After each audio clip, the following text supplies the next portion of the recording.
think we can all say that we love to save money, but saving money is easier in some ways than others. So today I'm sharing 5 easy ways that you can save $50 a month. Hey guys, I'm Marissa and welcome back to my channel. Here on my channel, I talk about how budgeting impacts all aspects of life. And if you are new to my channel, I would love to have you as part of my YouTube family. You can scroll down and hit that subscribe button. So let's talk saving money. I feel like this is especially on everyone's minds as we enter a new year, so happy 2020 if I haven't already said it. But maybe this year you have come up with some great financial goals, whether that's paying off debt, increasing your emergency fund, or working on other financial goals. It's always great to be able to find ways to save in your budget so that you can put more money towards those goals. And while saving $50 a month may not seem like a lot, it really does add up. When you think about it, $50 a month, that's $600 a year. I'm sure that you could find something else that you could do with $600 a year. So here are 5 easy ways that you can save $50 a month. The first is with meal planning. Now, anyone who is not meal planning, you're honestly wasting your money. My husband Jacob and I spend about $250 a month on groceries, and when I share that, a lot of people think that we're crazy for only spending that little on groceries, when honestly, it's super doable. Now, we are a household of just 2 adults, but we really are able to keep our grocery budget low, and that is mostly due to meal planning. So the first thing you want to do when meal planning is to shop your pantry first. Take a look at what is in the fridge and the freezer and your pantry and see what needs to get eaten up, what things are about to go bad, and write them down and see how you can incorporate them in meals this week. For example, if you have tortillas and also some like shredded chicken in the fridge, like maybe you're going to do some like Mexican meals this week. The next thing you'll want to do is write down the additional ingredients that you'll need to complete these meals. And for me personally, I like to make meals that have fewer ingredients because first off, I don't think that I'm a very good cook, so I like to keep things really simple. And also having fewer ingredients just saves money. So I like to find recipes that have just a few ingredients, and so I will then write down those additional ingredients that I'll need to complete meals for the week. Being able to use up what's in the pantry and in the fridge first also allows for less food waste, which is super important and really saves on that grocery bill because you're actually eating the food that you're buying. Once I make a list of all of the items that I'll need to complete our meals for the week, we'll go to the grocery store and stick to that list. And it's really important to have a list and stick to it because it can be really easy to stray away from that and go completely rogue at the grocery store when you see something that looks very delicious. So instead, we stick to the list and we pick out the ingredients that we only truly need. I also buy generic when I can because it's basically the same thing for most items, and buying generic has saved us a ton of money on grocery shopping. So overall, those are just a few meal planning tips that I have. If you want to learn more about meal planning, I've actually done a video all about it, so you can check out this video up above and learn more in depth about how we meal plan. The second way to save $50 a month is by not ordering drinks at dinner. Now, if you enjoy going out, then still go out, but maybe you just stop ordering drinks when you're out, or just like try and reduce the amount of drinks that you're ordering. When you think about it, if you and your spouse are going out to eat once a week, that's probably like $20 a week that you're spending on just drinks if each of you orders a drink or 2. And then if you multiply that out by 4 weeks in the month, that's $80 that you're spending on just drinks. Jacob and I enjoy going out to eat, and we do have that incorporated in our budget. We have an eating out line item, but we only spend like $50 a month on eating out because we like to hit up happy hours, and especially happy hours that don't require you to actually purchase a drink to go with your meal.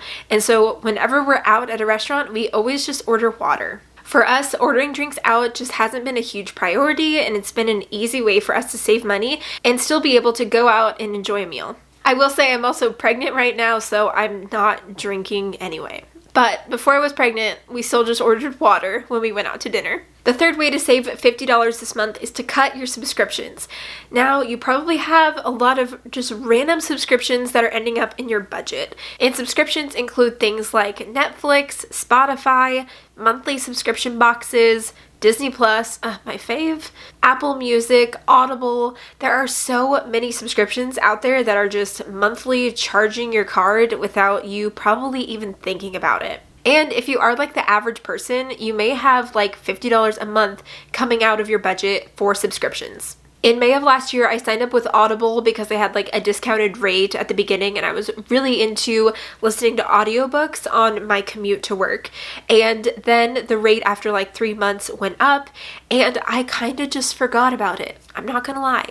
And there were a couple months where I didn't purchase a book with my points at all because I ended up being busy and I just like forgot about it. And so it was just automatically charging my card.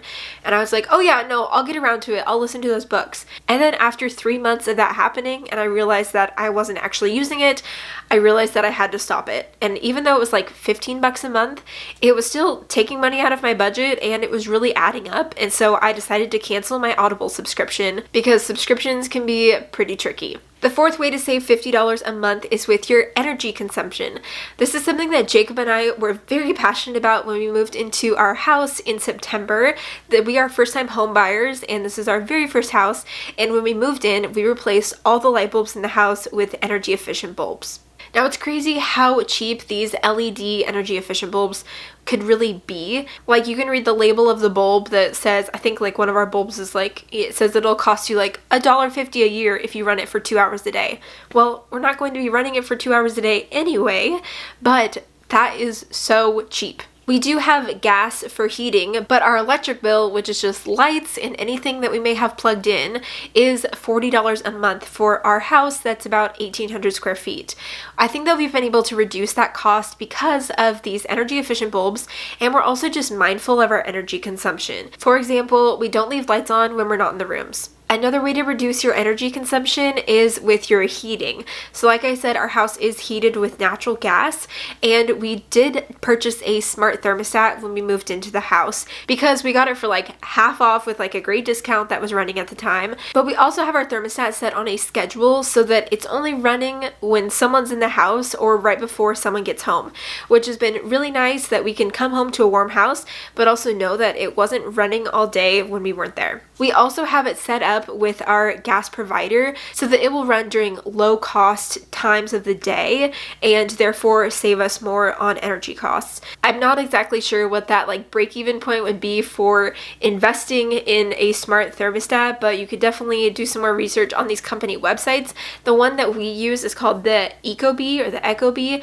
I'll have a link to it in the description box down below so you can check it out if you want, but I think that this has been helpful for us. Another way that you may be able to save instead of getting a smart thermostat is to just do these sorts of things for yourself manually, not having your heat running while you are away or setting it at a lower temp while you're out of the house. And the fifth way that you can save $50 a month is by cutting cable. Now, the average person spends about $50 a month on a cable package anyway, so if you just want to save a quick $50, call up your cable company and cut the cord. Instead of paying for cable, you could keep your Netflix subscription or even sign up for Hulu and pay a fraction of the price to still be able to watch some of those shows that you enjoy. So those are the 5 ways that you can save $50 a month. If you enjoyed this video, don't forget to give it a thumbs up. And also don't forget to subscribe to my channel for more budgeting and lifestyle videos. And I will look forward to seeing you guys in my next one. Bye.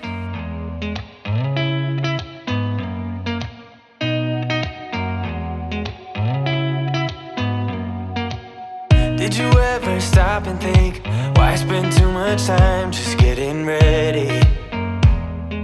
Let me be honest, I don't know